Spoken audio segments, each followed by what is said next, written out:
The presentation is going to take two parts. So it's going to be a whistle-stop tour really through the world of PQQs and tenders, and also going through some of the things that you need to have in your toolkit to be able to successfully apply, bid for opportunities. From the previous supplier session, it's apparent that some of you are really just starting out and thinking about tendering for contracts, whereas some of you are a lot further along that journey. So apologies, some of you, it might seem a little bit basic at the beginning, but remember this is the first of an introductory series of workshops, so hopefully they will be progressive, and you know, you will learn as you go. So the first thing really is to just really be clear about what procurement and tendering is all about. So it's really a fancy word for buying.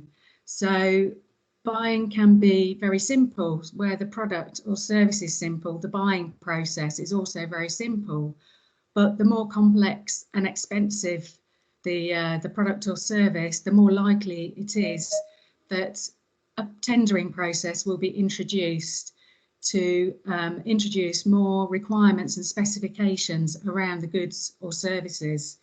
And this will open up the bidding in a process known as tendering. So the procurement and tendering process is a pretty linear process. So here I've got, how many? 9 different stages really to contract award. Not all tendering processes will include every single stage of this. You know, in some cases, different stages may be combined depending on the simplicity or complexity of the contract. But very much they will always start at the beginning with the procurement team, the buyer, putting a team together of experts to decide the specification for the service that's going to be purchased and to develop the tender criteria. So what service do they want and what questions do they need to ask? And at the very beginning of the process, as a potential supplier, through an e-portal or through other means, depending on how the tender is advertised, you would probably then submit an expression of interest. And at that stage, that's often not a firm commitment, but it's literally just putting your hand up and saying, yeah, I'm interested in this, I would like further information. Then the next stage is the PQQ stage. So that's the pre-qualification stage. And this is where the basic requirements to supply will be assessed. I'll go on to that in a little bit more detail. So, but that will cover things like, are you an operating business? Do you have accounts? Do you provide the service? Do you have the capability and capacity potentially to deliver what's being asked for? And then at the ITT stage, the invitation to tender stage, if you meet the requirements to the PQQ, the tender stage is more about the methodology of delivering the service, the pricing, the skills and competency of your organisation and the people within it. And at that stage, that would require another evaluation by the buyers. Shortlisted suppliers are then invited potentially for interview or presentations, and a final selection will be made. There might be some negotiation then about the detail of the contract, and then the contract will be awarded. So I might refer to this throughout this presentation to a recent opportunity that I saw advertised by the London Borough of Bexley, which was for refreshment vehicles and ice cream vans. So for example, for that particular opportunity, the PQQ and ITT stage were combined, so it's just a single document to complete for that opportunity. So it's proportional to the service that's being purchased and the value of the contract. In terms of public sector procurement, the public sector is governed by legislation. Up until December 2020, it was very much governed by EU legislation, and larger contracts had to be advertised in the official journal of the European Union.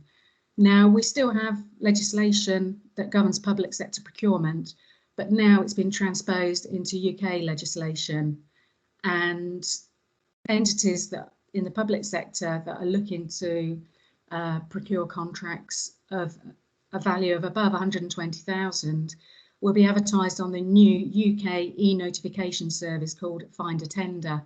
So this is the alternative to the Journal of the European Union.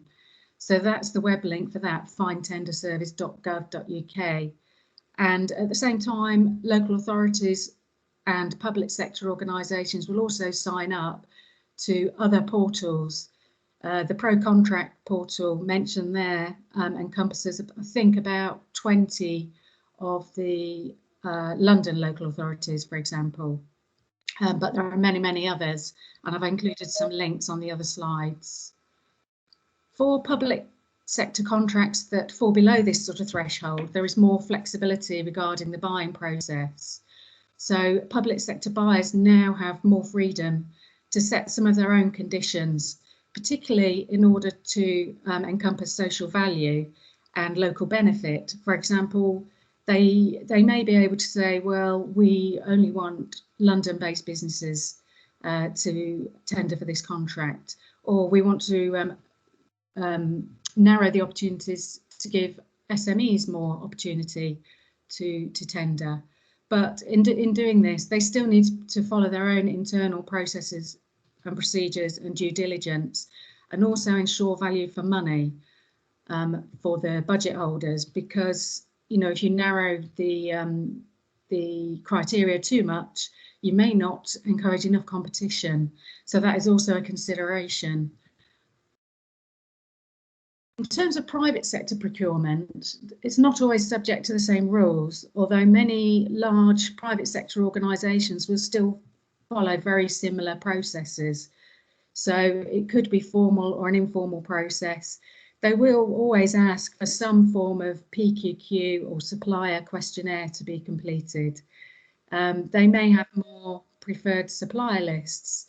They may not have so many criteria around, for example, quality, environment or health and safety. There might be a higher weighting just on price. Private sector procurement might also depend more on longer standing relationships. It might be a case of just sending a price request for quote direct to a main contractor, for example, in construction.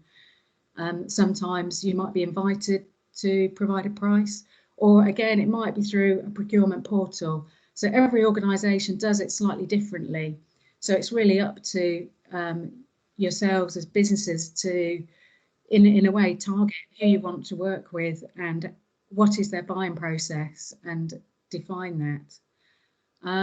Having said that, although the private sector have much more of a flexible approach, they do have constraints from their clients, particularly if it's a public sector funded project. There may still be constraints regarding local labour and suppliers, and they may also have similar requirements to public sector in terms of the transparency of the procurement process. There are lots and lots of acronyms. This is just a summary. So ODU, we may not hear so much about ODU now, because I suspect that a lot of you that are on this call are potentially, you would be SMEs, and maybe most of the contracts would be advertised just in the UK. The Crown Commercial Service is a framework which pre-approves government department suppliers. So the Crown Commercial Service includes all sorts of government organisations like the Ministry of Justice, the DVSA, the Environment Agency, Highways Agency, all of those kind of organisations. So it's definitely worth looking at opportunities that are coming up through that framework.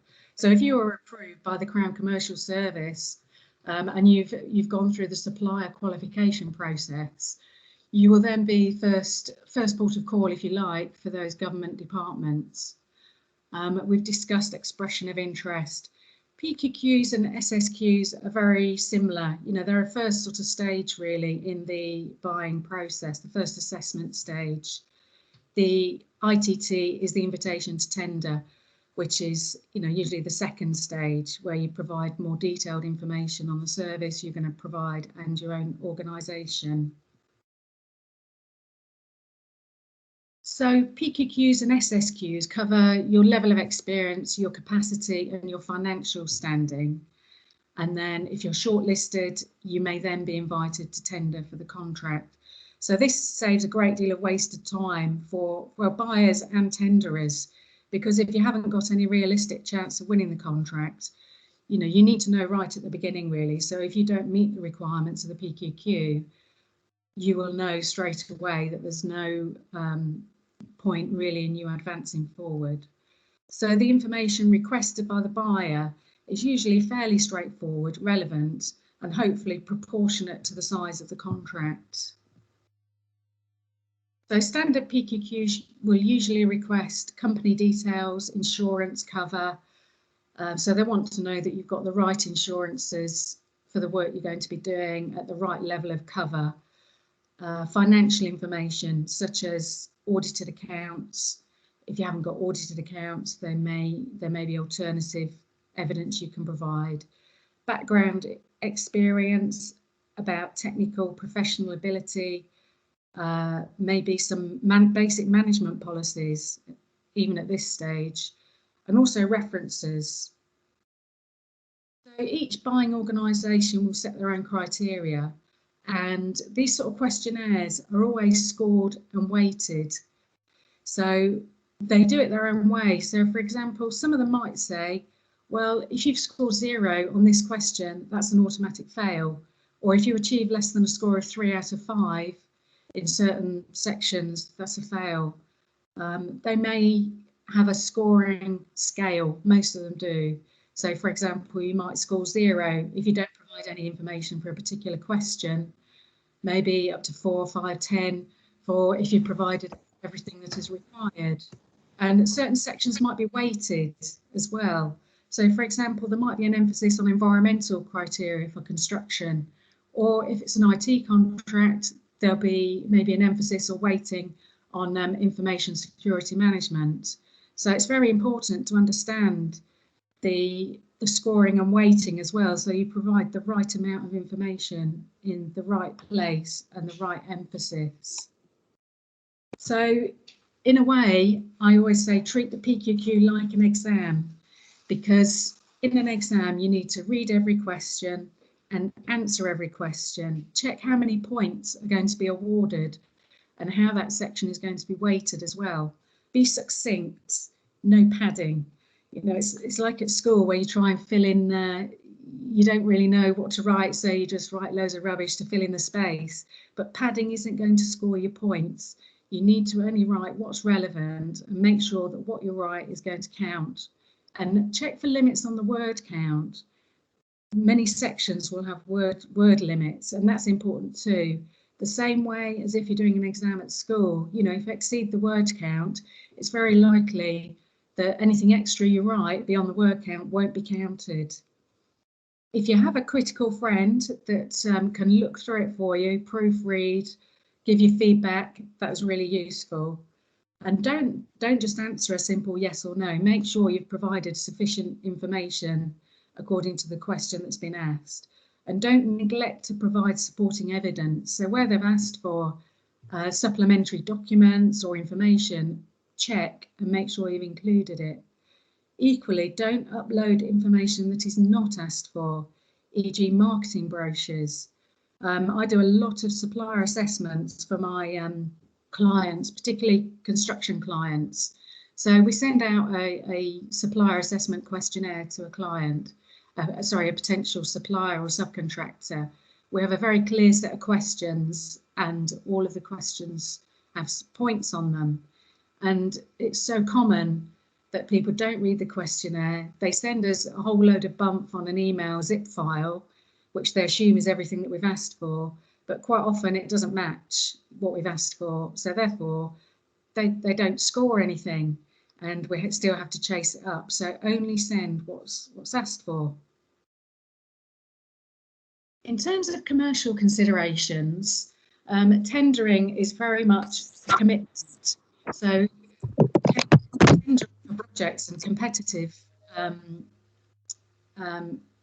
competitive tendering, you need to allocate people with the right skills and sufficient resource and time to do it. So a half-hearted approach would not be good enough. So it's not something you can go into and think, oh, just, you know, throw this in. We've got a few hours free, throw it in, we might be lucky. You really have got, you know, it's a bit of a military operation, really. It will take time and resource. And unless you put the effort into it, you're not going to get the results. So you might also need to decide if you need some external help or an extra pair of hands, at least when you're starting off on this sort of process. Definitely do some research. So in the beginning, sign up to some portals, some of the ones that I've already highlighted and I have got on the slides, and start to look at opportunities for your sector or business, or even just live ones for, you know, local authority that you or public sector organisation you want to work with. That is, it's very easy just to have a look, do the expression of interest, and then you can start to look at some of the documents and some of the questions that are going to be asked. You need to remember that this is a long-term approach to growth. It might be often 2 to 5 years to success, because the tender processes themselves can take 6 months or longer, you know, to go from start to finish, the expression of interest stage, all the way through to contract award. You know, you have to be in it for the long haul. And then you also need to think about, you know, contract management itself also requires resource. So you will be required to attend contract management meetings potentially, submit reports, maybe you'll have KPIs as part of the contract that you need to report back on as well. So it's an ongoing commitment as well. When you're thinking about going for tenders, you need to be able to do your own risk assessment. And by that, I mean really being realistic about the size of project that you can take on to start off with, in terms of its value and the scope of the project. You know, the general rule of thumb is this proportionality rule. So if your turnover is 100k, probably the maximum size contract you could cope with realistically and deliver well might be a 20 to 25k contract. And buyers will be looking at that kind of proportionality when they risk assess your capability to deliver the contract. Have you already got the skills and resource in-house to deliver? You may think, well, we haven't, but we're not far off, you know, or we can buy in the skills and resource to deliver this contract. Maybe if you haven't already got the skills you need, or all of them, maybe you could consider partnering with another organisation. You know, if you've got close businesses that you work with closely already, you could very successfully work together and submit a joint tender. Look at your accounts and IT. You know, this is in terms of your systems and processes, and also, you know, how your accounts are presented. If you've got your audited accounts, or, you know, you may need to think about doing some preparation in those areas in terms of IT security, data protection. Again, it'll be proportional or relevant to the contract you're going for. Think about the geographical location of the project or opportunity, because it's very easy to say, oh yeah, we'll work nationwide, or we're quite happy to do something in Newcastle. But then when it comes to it, the logistics could be more difficult than you expect, and also more expensive.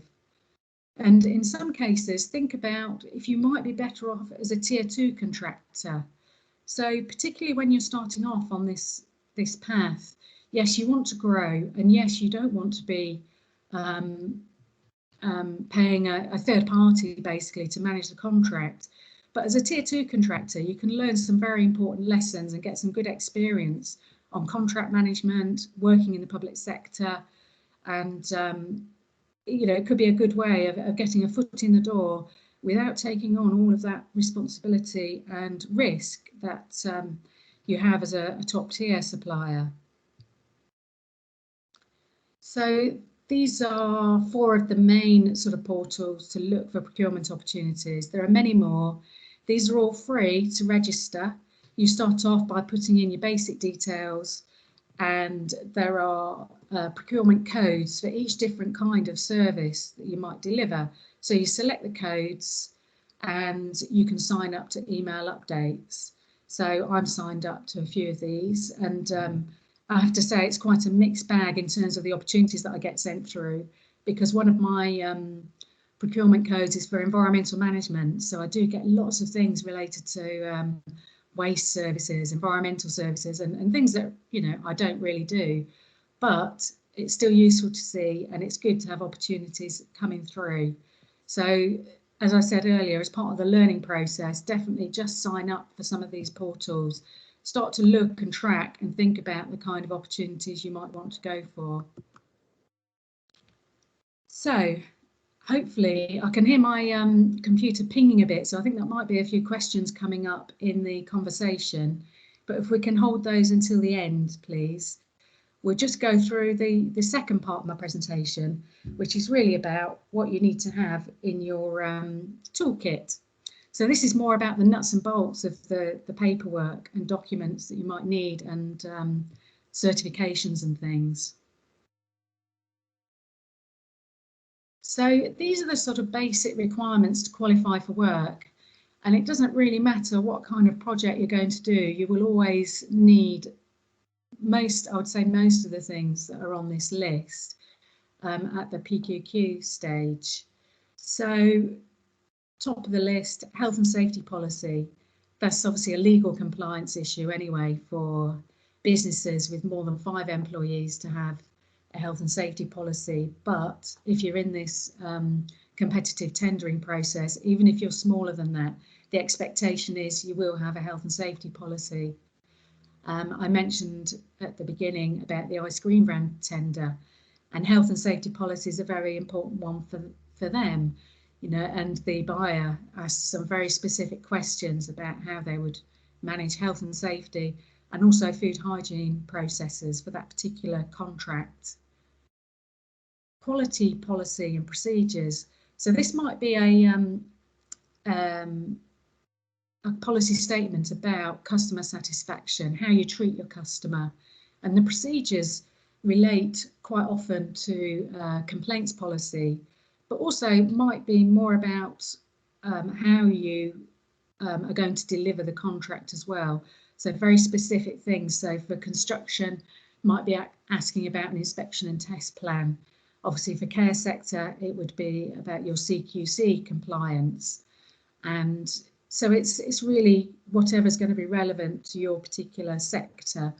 Some tenders will ask for this at PQQ stage, and some will wait until the invitation to tender stage, where you'll be asked for quite a detailed methodology, perhaps, on how you do reactive maintenance.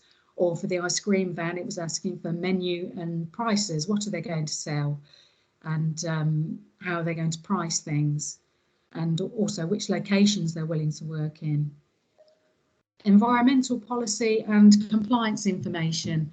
So again, what is your company commitment to environmental and sustainability issues? And it might ask here about, have you got a waste carrier license, if that's relevant, or any other environmental licenses relevant to your operations.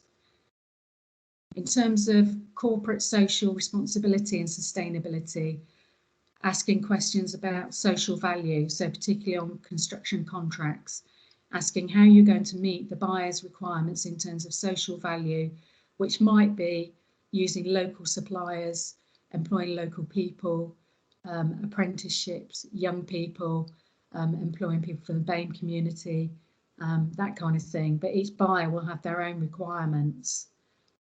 In terms of equality and diversity policies, again, that is a legal requirement. So it's quite a common one to include at this stage. And then there might also be questions about your general kind of HR management. What employment checks do you do? What right to work checks do you do? Finance and insurance we've talked about a few times already, but it's really, have you got the right insurance at the right level for the service that's due to be delivered, and the buyer will go through your insurance policy to make sure that it matches what you do. And then there'll be some questions about your business probity. So sometimes it might just be a yes or no, you know, have you ever been prosecuted for this, that or the other, or it may be asking you for policy statements. So things like modern slavery, you don't need full compliance with the legislation as an SME, but the expectation would be that you understand the requirements of the Modern Slavery Act and you are monitoring and complying within your business. Data protection policy and procedures would be more relevant to certain contracts, but it is a very common one that comes up now. And then each of these questions here, the main sort of 6 bullet point areas, each of those categories will be scored and weighted dependent on the type of contract. So there are also supplier qualification programs, just to make things a little bit more complicated. But some of them, like CHAS and Safe Contractor, these are predominantly focused on health and safety compliance.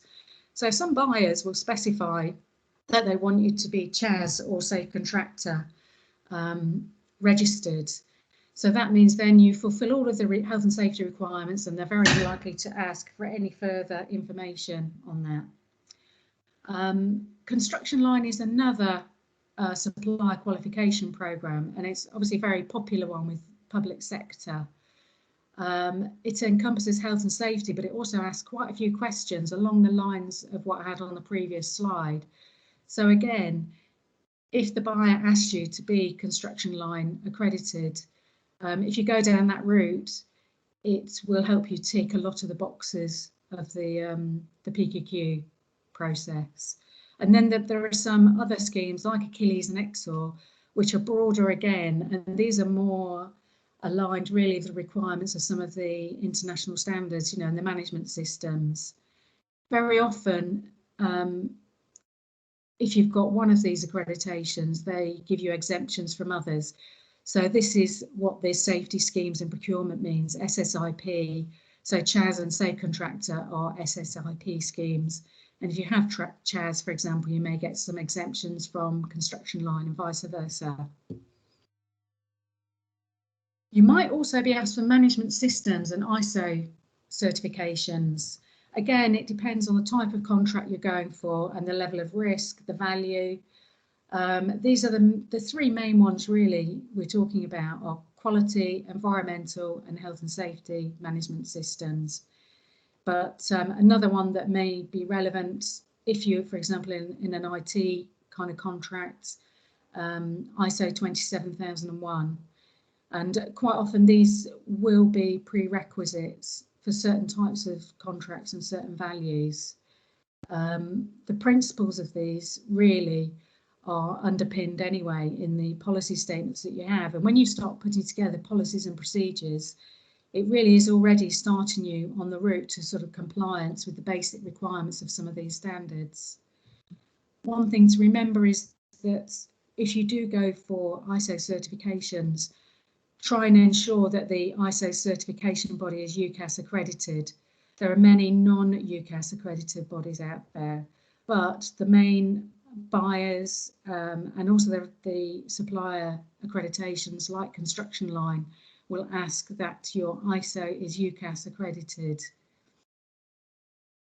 So the last bit really is about getting yourself organised. So I said at the beginning, it is a commitment. It is a little bit of a military operation really. So when you're going for PQQs and tenders, set yourself up with a spreadsheet so that you can track opportunities, you can monitor the deadlines. Think about using software as well, lead tracking software. Some of you might already use these, things like Pipedrive, so that you can log and track your opportunities and your responses and your successes and failures. You will, over time, develop a library of all the required documents. Make sure that these are current. So by current, I mean reviewed within the last 12 months and dated properly. Document control is really, really important. So by document control, I mean referencing, having reference numbers on your documents, version numbers and dates.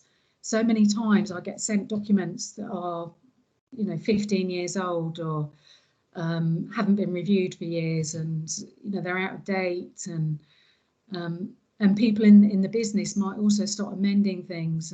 But what you really want to do is have a proper document control system, so everybody knows that's the right version and the latest one. With any PQQ or tender, keep an eye on the timelines and deadlines and add them to your Outlook calendar. And if you want third parties to help, give them as much time and notice as possible to input. You know, it's no good telling people the day before trying to submit something. They might not be able to help you. And also, when you're aiming to submit, at least 24 hours before the deadline, because there is no room for late submissions. If you miss the deadline, that's tough. You know, it's a level playing field for everybody. So you must submit your tender before the deadline. Aim to submit 24 hours before. So if you do have computer problems, printing problems, or anything like that, you've got a bit of breathing space. So top tips: check the timetable, add the dates to your calendar, read the instructions for the tender and read them again. Download all of the attachments and then make sure you read them all.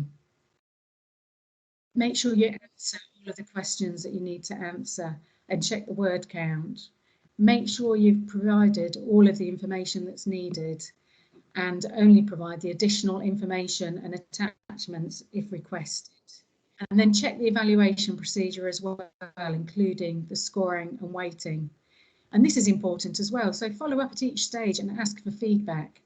I'm not saying you would definitely get feedback from every buying organisation, but it's always worth an ask. So if you're unsuccessful at PQQ stage, ask for feedback, ask why you weren't successful, ask about the scoring, you know, what were your weak areas? And many buyers and procurement teams will be willing to give you feedback so you can improve for next time. If you are unsure about anything that's asked for, then in the PQQ or tender, then ask.